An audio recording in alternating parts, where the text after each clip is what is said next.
Hola, ¿cómo están? Yo soy el doctor Pablo Bombeí. Vamos a compartir la clase de hoy sobre influenza y prevención a través de vacunas en el Profumbac Neumonología. Vamos entonces a ver distintos aspectos sobre las características o las generalidades de influenza, también el rol de este virus en las distintas patologías respiratorias, el impacto de la vacunación contra influenza en adultos mayores y en adultos con factores de riesgo o patologías crónicas. Y finalmente vamos a hablar y extendernos en las vacunas antigripales disponibles. En cuanto a las generalidades de influenza, tenemos que tener en cuenta que existen distintos tipos de virus de influenza. El virus de influenza A y el B son los comúnmente patógenos para el ser humano. Existen otros que es el C y el D, son virus ARN. Y fundamentalmente el virus A tiene dos subtipos, el H1N1, que ya venía circulando desde hace muchos años, pero a partir del año 2009 se transformó en el virus pandémico. El virus de influenza A subtipo H3N2, que es el que generalmente se asocia a mayor patología en adultos, y del virus B teníamos dos linajes, el Yamagata y el Victoria. El Yamagata no se detecta desde el año 2020, el año de la pandemia de COVID-19, así que actualmente el único linaje circulante es el Victoria. El virus de influenza tiene en su superficie dos estructuras, varias, pero dos fundamentales, que son las glicoproteínas hemaglutinina y neuraminidasa. La hemaglutinina le permite al virus adherirse a las células del tracto respiratorio superior y comenzar su ciclo de replicación, mientras que la neuraminidasa, una vez que el virus se replicó, le permite desprenderse de la célula donde se replicó para reinfectar otras células. Además, estas dos glicoproteínas tienen una composición de aminoácidos que puede sufrir pequeñas modificaciones a lo largo del tiempo y todos los años, y esas pequeñas modificaciones se llaman en inglés drift antigénicos y son los que originan que esta vacuna o que la composición de la vacuna de influenza se deba reformular todos los años. Cuando esas diferencias antigénicas son muy grandes, se producen las pandemias. Esas diferencias antigénicas constituyen los cambios mayores o shift antigénicos y se dan solamente en los virus de influenza A. Esto, como dije antes, origina las pandemias y se debe a que la gran diferencia antigénica hace que la mayoría de la población no tenga inmunidad parcial protectora contra este nuevo virus y se produzcan muchos casos, muchas hospitalizaciones y también un aumento en la mortalidad. Recordamos que el cuadro clínico de influenza no complicado es un cuadro que se caracteriza por fiebre alta, un síntoma sistémico como dolores musculares o cefaleas, un síntoma respiratorio como tos y o odinofagia. Muy bien, ¿cuál es la carga de enfermedad, la epidemiología de influenza? Los que tienen mayor incidencia son los niños, mientras que en los adultos la incidencia es menor, no más del 5 a 10%. Puede haber casos asintomáticos, inclusive casos de fiebre alta sin fiebre, y el impacto anual a nivel global, que se estima que hay más de 32 millones de casos y cerca de 6 millones de hospitalizaciones y entre 300.000 y 600.000 muertes por influenza en todo el mundo. En cuanto a la región de las Américas, podemos llegar a tener hasta más de 800.000 hospitalizaciones y cerca de 71.000 muertes, y más específicamente en la región del Caribe y Latinoamérica, se estima que se producen 400.000 hospitalizaciones todos los años y 36.500 muertes. Y como dije antes, el virus de influenza A subtipo H3N2 es el que genera mayor mortalidad en adultos, particularmente adultos mayores. ¿Cuál es entonces el rol del virus de influenza en las patologías pulmonares crónicas? Bueno, sabemos hoy y está muy claro que el virus de influenza produce complicaciones respiratorias, pero también cada vez más evidencia de complicaciones extrarrespiratorias, como las neurológicas, por ejemplo, encefalopatías, las respiratorias que ahora vamos a hablar, enfermedades renales como rhabdomiolisis o injuria renal, las cardiovasculares, claramente aumenta el número de infartos agudos de miocardio asociados a la circulación del virus de influenza, descompensaciones de insuficiencia cardíaca, miocarditis, descompensaciones de enfermedades metabólicas como la diabetes y desestabilización de condiciones de base con también pérdidas de peso, úlcera de presión. Todo esto tiene que ver con que la respuesta de la fase aguda del huésped a la infección por el virus de influenza genera una serie de manifestaciones o puede desencadenar una serie de manifestaciones de enfermedades crónicas debido a cambios inflamatorios y protrombóticos localizados y generales. O sea que claramente hoy influenza, además del impacto a nivel pulmonar, tiene un impacto extrapulmonar cada vez más reconocido y cada vez más importante.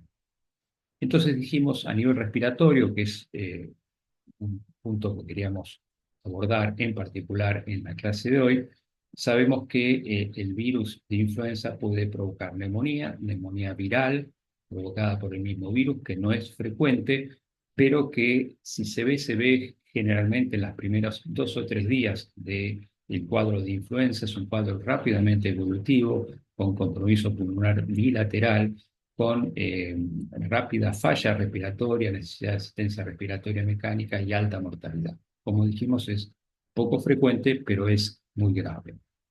Lo más frecuente es la neumonía bacteriana sobreagregada. Sabemos que el virus de influenza genera necrosis de las células del tracto respiratorio y eso facilita la colonización bacteriana del tracto respiratorio inferior y eso facilita la aparición de neumonías bacterianas que muchas veces aparecen durante el curso del cuadro de influenza o a veces inclusive al final del cuadro de influenza con los síntomas característicos de una neumonía bacteriana y a veces es muy difícil de distinguir entre neumonía viral y neumonía bacteriana, por eso muchas veces se utiliza el término neumonía e influenza. Y también puede provocar exacerbación de enfermedades pulmonares crónicas como asma y EPOC. Entonces, neumonía se ve entre el 5 y el 38% de los casos de influenza. Como dijimos antes, puede ser viral, bacteriana o mixta. La neumonía viral la relatamos recién, que es rápidamente evolutiva y con alta mortalidad. Y la bacteriana secundaria es mucho más frecuente. En el caso de los microorganismos que generan esta patología, el neumococo está a la cabeza de los mismos, también Staphylococcus aureus, pero también hay otros gérmenes, otras bacterias que pueden provocarlo, como el Streptopiógenes, la Pseudomonas aeruginosa, Haemophilus, Klebsiella y otros como Mycoplasma. ¿Qué sabemos de la relación de asma e influenza? Bueno, asma, por ejemplo, es la comorbilidad más frecuente en niños y adultos que requieren atención médica por influenza. Es la comorbilidad más frecuente en embarazadas hospitalizadas durante la pandemia del año 2009 por el virus de influenza A H1N1 y aumenta el riesgo de hospitalización en adultos durante la temporada de influenza, con un odds ratio de 2,6 y un riesgo relativo de 4,47. También la presencia de asma e infección por el virus de influenza aumenta el riesgo de admisión en unidades de terapia intensiva. Con respecto a las exacerbaciones agudas de asma e influenza, se estima que entre el 9,8% y el 32% de estas exacerbaciones se han asociado a influenza en adultos y en pacientes hospitalizados la influenza se asocia con un 10% a 39, casi 40% de las exacerbaciones agudas por asma. En cuanto a EPOC, sabemos que el virus de influenza y otros virus respiratorios se replican en las células del epitelio bronquial, como dijimos antes, generan necrosis, aumento de la permeabilidad de la mucosa, penetración de otros patógenos irritantes, inflamación neurogénica por lo que se denomina sustancia P, bradykinin, disfunción de receptores M2 y beta 2, y esto genera hiperreactividad bronquial. Además, influenza se asocia claramente a exacerbaciones agudas de EPOC.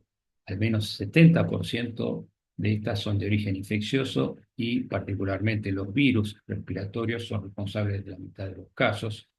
el virus de influenza junto con rinovirus y virus sincicial respiratorio son los virus que más frecuentemente se asocian o se relacionan con estas exacerbaciones en pacientes con EPOC.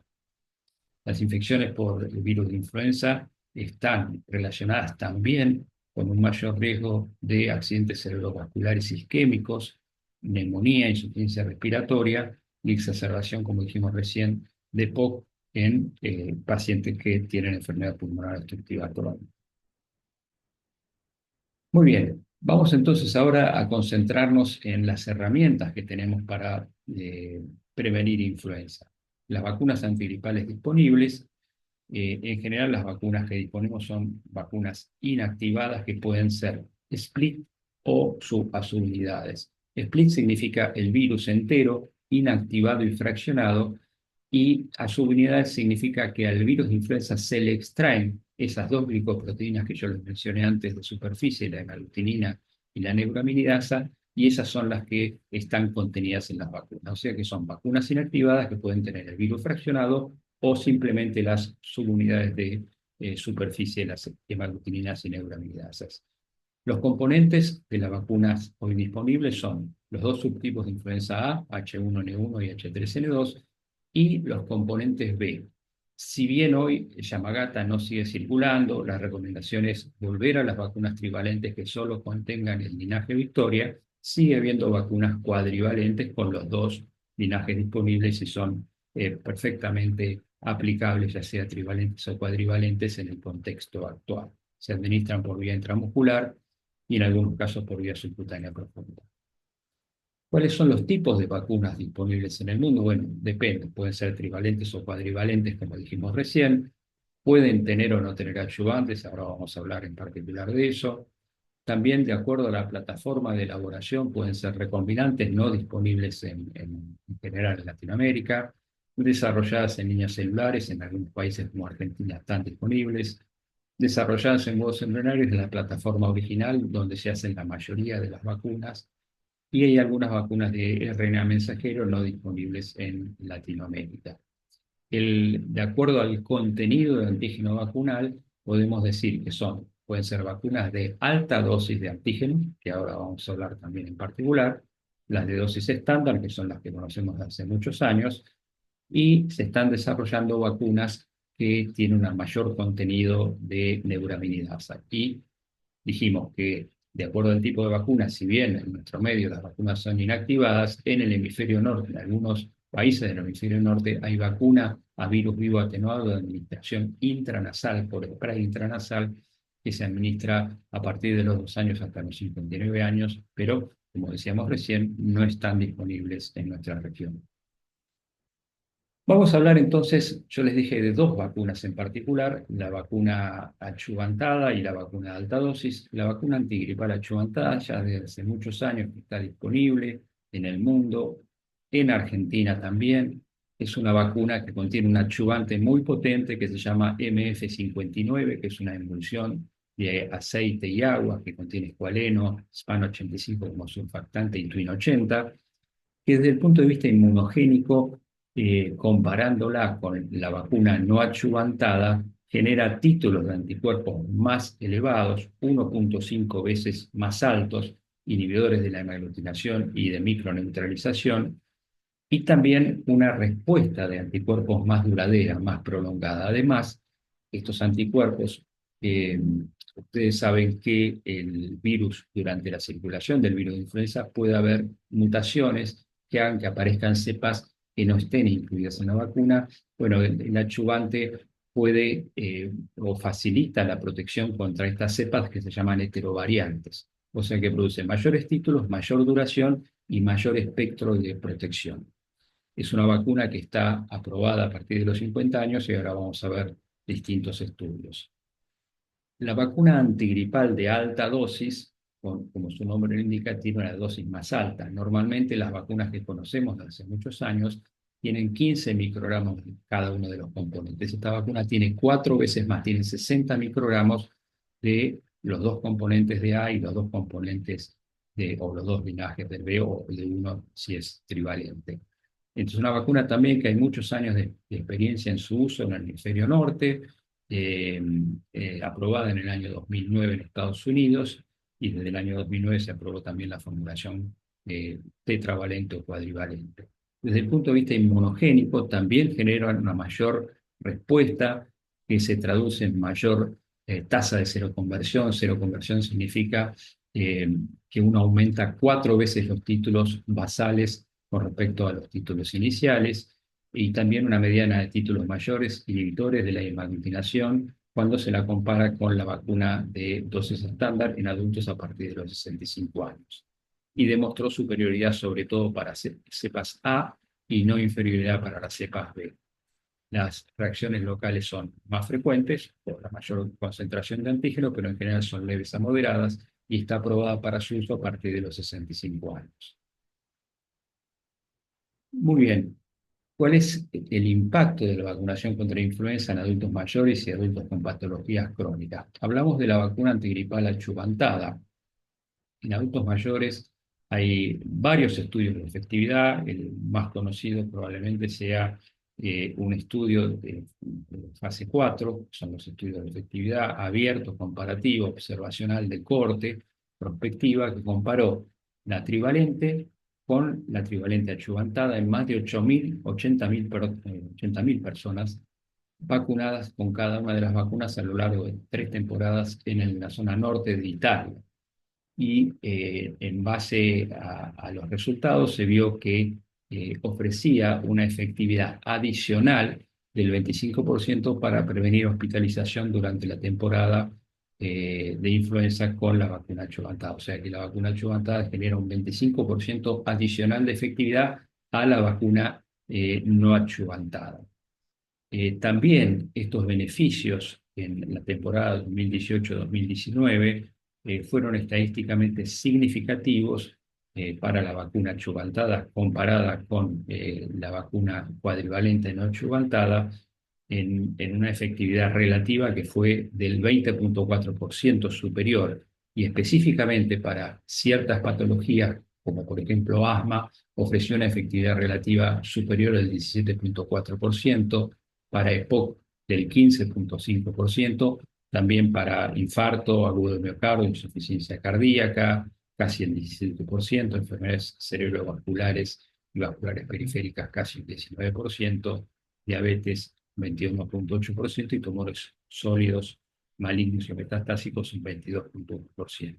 Es decir, que esta efectividad relativa con respecto a la vacuna no achuvantada es en general y en particular para personas con comorbilidades como las comorbilidades pulmonares crónicas que les señalé.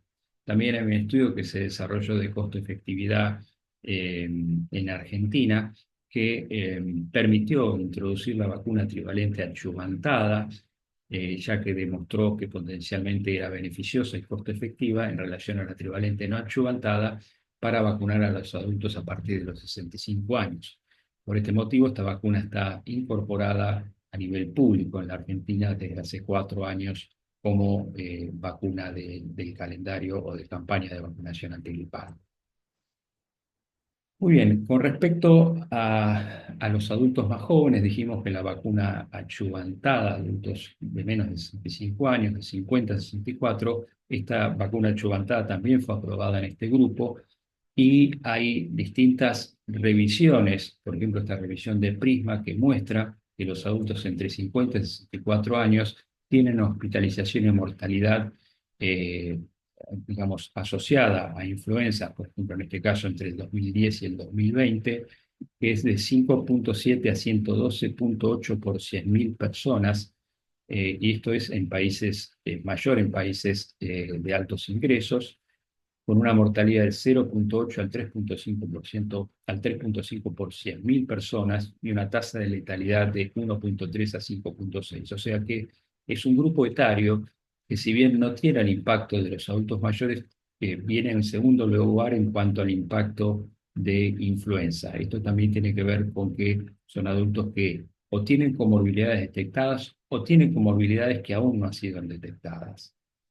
En este artículo donde observaron la carga de enfermedad en adultos de 50 a 64 años, que observaron más de 1.200 hospitalizaciones por influenza confirmadas por laboratorio entre adultos de 50 a 64 años, desde 2010 al 2017 en la zona de Toronto. Vieron que el 70% eran influenza A, mayormente influenza A H3N2. El 86% de las personas hospitalizadas en este trabajo tenían alguna condición de riesgo para complicaciones de influenza. Entre ellas, la enfermedad pulmonar crónica en el 38% de los casos, diabetes en el 31% e inmunocompromiso en el 25%. Y fíjense la tasa de hospitalización, cómo se modificaba también por quinquenio a partir de los 50 y va aumentando hasta llegar a los 60-64 con la mayor tasa. Y una mortalidad promedio de 0,9 por 100.000 con una tasa de hospitalización anual, si no tenía condición de riesgo de 6,1 por 100.000, mientras que se elevaba a 41 en aquellos que tenían alguna condición de riesgo. O sea, el grupo de 50 a 64 años tiene un alto porcentaje de condiciones de riesgo, de comorbilidades, y como vemos, los que se hospitalizan tienen también un alto porcentaje de condiciones de riesgo o comorbilidades. Y en este estudio, solo el 33% había sido vacunado contra influenza. Vamos a hablar ahora de la vacuna antigripal de alta dosis. Esta vacuna tiene datos de eficacia y de efectividad. Tiene un estudio de eficacia de influenza confirmada por laboratorio, donde compararon vacunados con la vacuna de alta dosis versus la vacuna de dosis estándar, y esta eficacia relativa superior fue del 24,2% para prevenir influenza confirmada por laboratorio en adultos a partir de los 65 años. También esto se tradujo posteriormente en mayor efectividad en estudios de fase 4, con una menor tasa de neumonía, eventos cardiopulmonares que generan internación, un 22% menos de internaciones en aquellos adultos a partir de los 65 años vacunados con la vacuna de alta dosis, y también una reducción en las consultas dentro de los 30 días post vacunación cuando comparaban alta dosis versus dosis estándar. Vamos a ver que hay más datos de efectividad y vamos a ver un diseño de estudios aleatorizados en el mundo real. Esto es una revisión sistemática y un metaanálisis de estudios de eficacia y de efectividad de la vacuna antigripal de alta dosis comparada con la vacuna de dosis estándar en adultos a partir de los 65 años, cuyo objetivo principal fue ver la eficacia y efectividad relativa con respecto a la de dosis estándar frente a distintos resultados asociados a la gripe. Ahí en el gráfico de barras ustedes ven en color violeta enfermedad tipo influenza, una efectividad relativa del 14,3. En verde es hospitalizaciones y visitas a departamentos de emergencia, ya sea por gripe o neumonía, también con una efectividad y eficacia relativa superior. Y en las barras naranjas ven exclusivamente hospitalización por distintos endpoints o puntos finales como gripe. Fíjense, neumonía que fue del 27,8, la efectividad o eficacia relativa superior, también para enfermedades cardiorrespiratorias 16,7 y también para otras endpoints o puntos finales como el respiratorio del 14,7.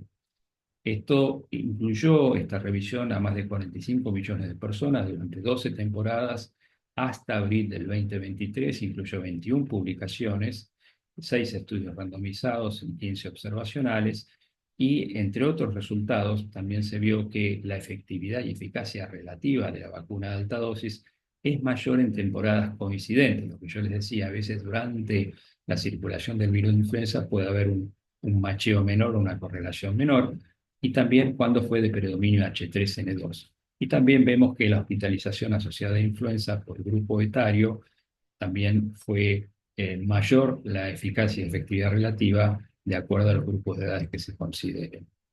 También este metaanálisis, otro estudio, metaanálisis de la efectividad relativa de la vacuna de alta dosis comparada con la de dosis estándar en ensayos clínicos randomizados, mostró una efectividad relativa para prevenir hospitalización por neumonía e influenza del 23,5% y por hospitalización de cualquier causa del 7,3%. También una mayor efectividad relativa por muertes de cualquier causa, pero no fue estadísticamente significativo. Esto incluyó más de 105.000 adultos a partir de los 65 años, y otro estudio que se lleva a cabo en Francia mostró una efectividad relativa para reducción de hospitalizaciones por influenza cuando se comparó la de alta dosis con la de dosis estándar de el 23,3%. Esto es en la temporada 2022 y está en curso y están por publicarse los resultados de la siguiente temporada. Y lo más novedoso, lo que les comentaba hace unos instantes, es que se están desarrollando estudios que se llaman estudios randomizados de la vida real o estudios pragmáticos que permiten aleatorizar un gran número de personas en el mundo real para recibir o vacuna de alta dosis o vacuna dosis estándar. Se hizo una primer estudio de viabilidad que se llamó DANFLU-1, se desarrolló en Dinamarca con 12.000 participantes. Este fue un estudio para ver exclusivamente la viabilidad y factibilidad de llevar a cabo estos estudios, que mostró datos iniciales de una efectividad relativa del 64% para, digamos, prevenir influenza, hospitalización por neumonía e influenza comparada con la dosis estándar. Pero estos son datos iniciales, preliminares, que hay que confirmarlos a través de estudios que están en curso, como el DANFLU-2 en Dinamarca, que incluirá 340.000 participantes, y el GALFLU en España, que va a incluir 114.000, con lo cual vamos a tener cerca de 450.000 adultos randomizados en la vida real para comparar efectividad de la vacuna de alta dosis frente a la vacuna de dosis estándar.